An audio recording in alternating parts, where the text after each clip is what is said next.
Hello children.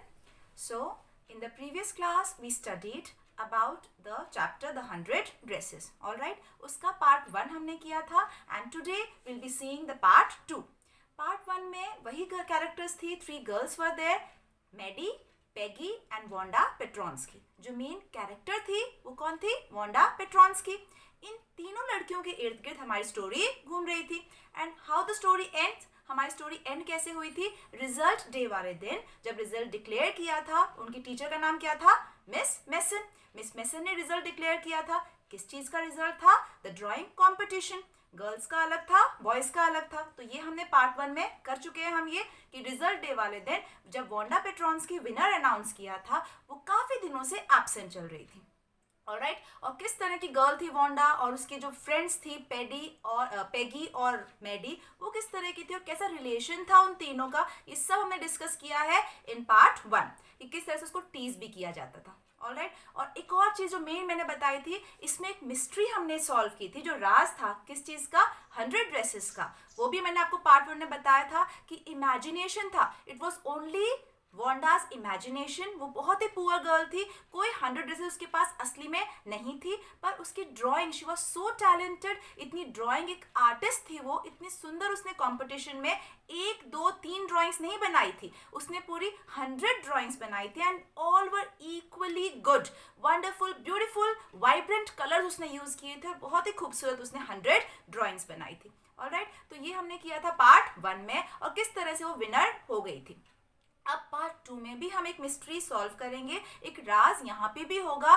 किस तरह का होगा कि वांडा पेट्रॉन्स्की इतने दिनों से स्कूल क्यों नहीं आ रही है, why she was continuously absent from the school. तो हम ये करेंगे. So this was the introduction to the part 2. Now let's start the story. तो रिजल्ट अनाउंस हुआ था, क्लास थी रूम नंबर 13, मैंने आपको बताया था, ये आपको ध्यान रखना है. रूम नंबर 13 उनकी क्लास का नाम था and all the students they were waiting for the result. और मिस मेसन ने रिजल्ट अनाउंस किया था, गर्ल्स का भी और बॉयज का भी. तो रिजल्ट अनाउंस होने के बाद जब पार्ट 2 हमारा लेसन शुरू होता है, उसमें भी मिस मेसन एंट्री करती हैं क्लास में, रूम नंबर 13 में. And all the students they were reading something, सब बिजी थे अपने एवरीडे क्लासरूम में. तो मिस मेसन आके बोलती है कि वांडा पेट्रॉन्स्की काफ़ी दिनों से एब्सेंट थी, लेकिन एक लेटर जो है उनके फादर की तरफ से, उनके फादर की साइड से हमें मिला है. और इस लेटर में क्या मेंशन था, और जो फादर ने लेटर लिखा था उसमें लिखा था कि ये मुझे बहुत ही दुख के साथ कहना पड़ रहा है कि वांडा को और उसके छोटा भाई था, उन दोनों को यहाँ पे काफ़ी टीज किया जा रहा था उनके नेम की वजह से. As I told you earlier children, Wanda was a Polish girl. वो इमिग्रेंट थी अमेरिका में, पोलैंड से आई थी, और उसका जो नेम था वांडा, उसकी वजह से उसको काफ़ी टीज करते थे. और वो पुअर भी थी और सारे अमेरिकन बच्चे थे, तो वहाँ पे एडजस्ट भी नहीं कर पा रही थी. हालांकि वांडा ने बहुत ट्राई किया था सबके साथ फ्रेंडशिप करने का, लेकिन फिर भी उसको कॉन्टिन्यूसली उसके नेम की वजह से, कि बहुत ही स्ट्रेंज नाम है वांडा, उसको काफ़ी ज़्यादा टीज किया जाता था.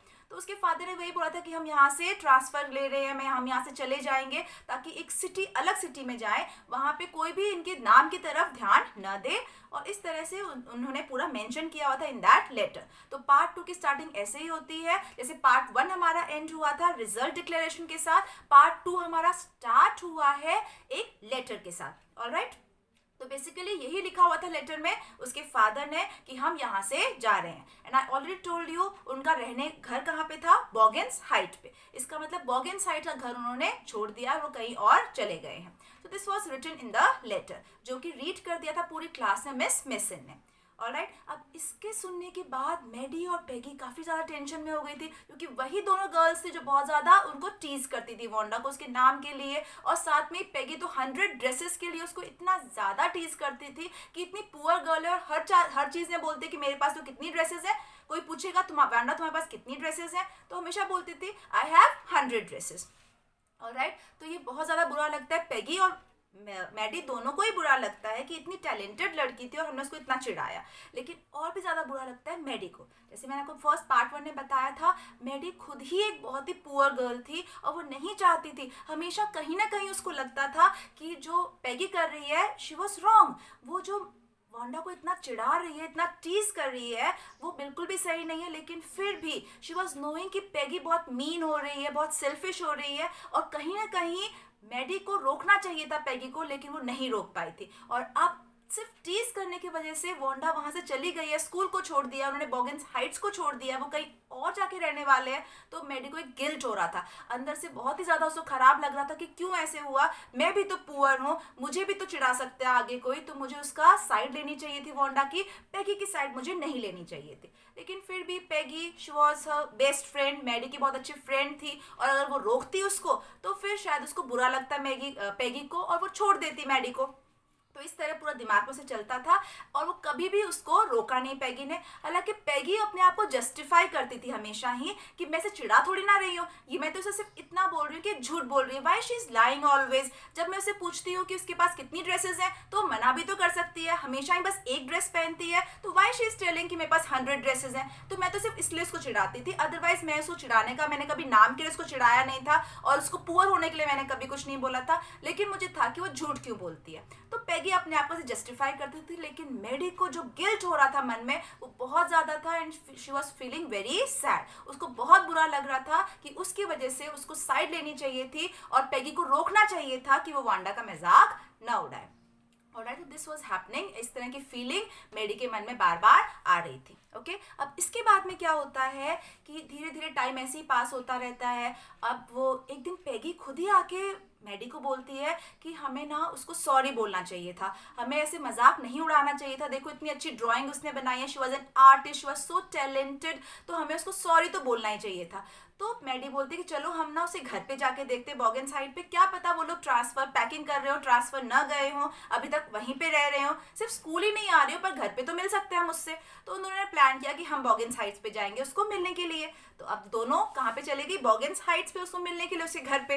लेकिन उनका बैड लक क्या था, उनको वहां पे कोई भी नहीं मिला। घर था, एक व्हाइट हाउस था, छोटा सा घर था, और मैडी को उस टाइम भी क्या याद आ रहा है, देखो बच्चों, उसको याद आ रहा है कि कितना, मतलब पुअर घर तो है, गरीब था वो बहुत ही, लेकिन कितना साफ सुथरा है। इसी तरह से जो वांडा की ड्रेस हुआ करती थी, आई टोल्ड यू, ब्लू फेडेड, रंग उड़े हुए ड्रेस पहनती थी, but the dress was so NEET and clean. वो खुद को बहुत ही साफ रखती थी, हालांकि हमेशा ही वो ड्रेस पहनती थी पर ड्रेस हमेशा धुली हुई होती थी, आयरन नहीं होती थी लेकिन धुली हुई होती थी। तो वही उसको याद आता है कि इतना साफ सुथरा उनका घर है, हालांकि गरीब है, छोटा है, बहुत ही डस्टी और डर्टी प्लेस में है, but still they used to be live in a very neat and clean condition, बहुत ही साफ सुथरे वो रहते थे। वहां से वापस आ जाते हैं, उनको एड्रेस भी नहीं पता चलता है कि अब हम क्या करें।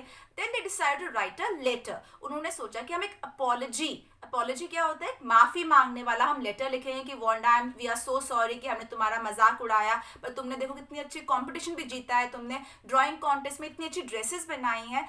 तो उन्होंने डिसाइड किया कि we are going to write a letter, apology letter, एक माफी मांगने वाला लेटर लिखेंगे हम। And when they started to write a letter, more than apology letter, it was a friendly type. Friendly कैसे, उन्होंने पूछा कि मुझे माफ कर दो, या हमने तुम्हारा मजाक उड़ाया, इन सब के बजाय उन्होंने क्या पूछा कि वांडा, हाउ आर यू, तुम कैसी हो, और तुम्हारा नया स्कूल कैसा है, तुम नए स्कूल में किस तरह से वहां पे एडजस्ट हो गई हो क्या, ये सब चीजें उन्होंने पूछी, किससे, वांडा से। So like this they wrote a letter, उन्होंने एक लेटर लिखा। ऑलराइट, तो ये लेटर जब उन्होंने पोस्ट किया तो उनके पास तो एड्रेस ही नहीं था, तो उन्होंने क्या किया, बॉगिन्स हाइट में ही जाके उस पर लिख दिया प्लीज फॉरवर्ड, कि आगे जो भी यहाँ पे रह रहा है और यहाँ से जो रह के गया है, जैसे पेट्रॉन्स की फैमिली, वांडा पेट्रॉन्स की वहां पे रहती थी, तो उन्होंने लिख दिया कि फॉरवर्ड कर दे, आगे वाले जो यहाँ पे रहते थे आगे कहाँ पे गए हैं। तो इस तरह से उन्होंने एड्रेस भी नहीं डाला उस पर, बस लिख दिया प्लीज फॉरवर्ड। तो लेटर उन्होंने वहां पे छोड़ दिया। ऑलराइट, फिर कुछ दिनों तक वो वेट करती रही कि पता नहीं वांडा को लेटर रिसीव भी हुआ है कि नहीं हुआ है,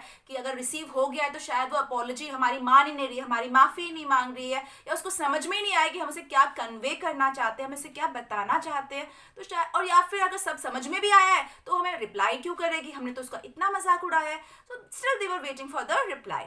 और कुछ दिनों बाद क्लास में ही miss Mason read another letter, उन्होंने एक और लेटर पढ़ा और उन्होंने बोला कि ये वांडा पेट्रोन्स्की ने पूरी क्लास के लिए लिखा है लेटर। और जब उन्होंने रीड किया, उन्होंने स्टार्टिंग में किया कि first of all she is missing, बहुत ज्यादा मिस कर रही है वो रूम नंबर 13 को, जो उनकी क्लास थी, सारे क्लासमेट्स को बहुत मिस कर रही है, जो नया स्कूल है उसका वो इतना अच्छा नहीं है, ना उसका मन लग रहा है। और मोर जो मिस मेसन थी वो बहुत फेवरेट टीचर थी, तो बोलते हैं कि आपका इक्वलाइज बिल्कुल भी नहीं कर पा रहे हैं वो टीचर्स वहाँ पे, मैं बहुत ज्यादा मिस कर रही हूँ, और सबसे ज्यादा मिस कर रही हूँ मैं मेरी 2 फ्रेंड्स को, मैडी एंड पेगी। उनको बेस्ट फ्रेंड्स मानती थी वो, हालांकि हमेशा ही वो दोनों टीज करती थी मैडी और पेगी वांडा को, लेकिन फिर भी वांडा ने हमेशा ही उनको एक बेस्ट फ्रेंड के रूप में माना है और उनको बोलती है कि मैं बहुत मिस कर रही हूँ आपको। एंड मोर ओवर जो ड्रेसेस मैंने 100 ड्रेसेस बनाई है, मैं चाहती हूँ कि मेरी सारी क्लासमेट जो गर्ल्स हैं वो सब उसको ले लें।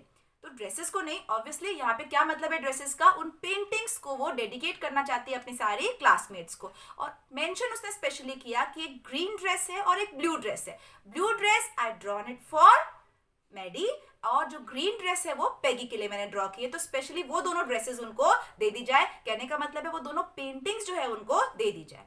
और जब वो पेंटिंग घर लेके गई, ब्लू ड्रेस वाली पेंटिंग कौन लेके गई थी, मैडी, और ग्रीन ड्रेस वाली पेगी लेके गई।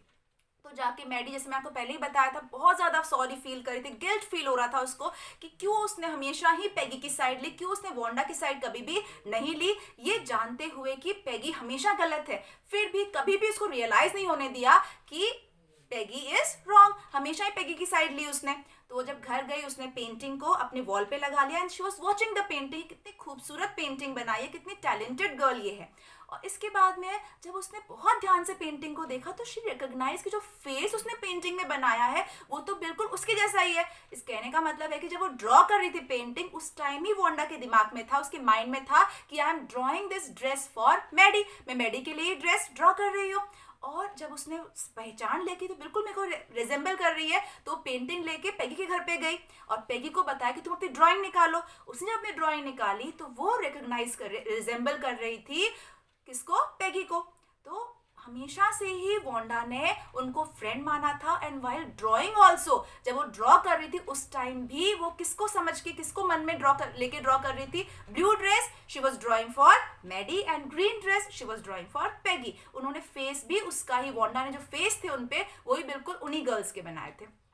और भी ज्यादा खुश हुई और गिल्ट तो उसको मैडी को थ्रू आउट ही चल रहा था। एक जो ग्लानी थी उसके मन में, जो दुख था वो तो चल ही रहा था कि क्यों मैंने वांडा की साइड कभी भी नहीं ली, ये जानते हुए कि पेगी हमेशा गलत थी।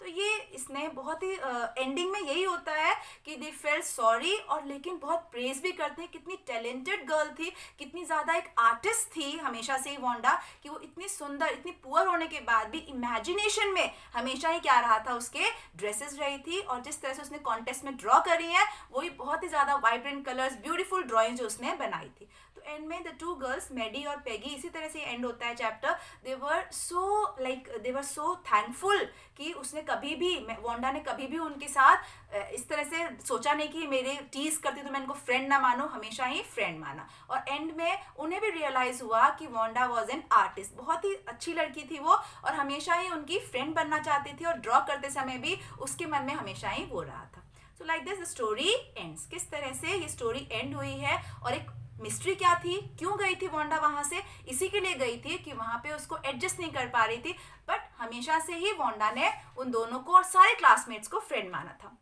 बस कुछ, और वांडा को पता भी था कि मैं एक बार यहाँ से चली जाऊंगी तो ये रियलाइज भी करेंगे कि मैं उनकी फ्रेंड थी और वो भी हमेशा से मेरी फ्रेंड रहेंगे।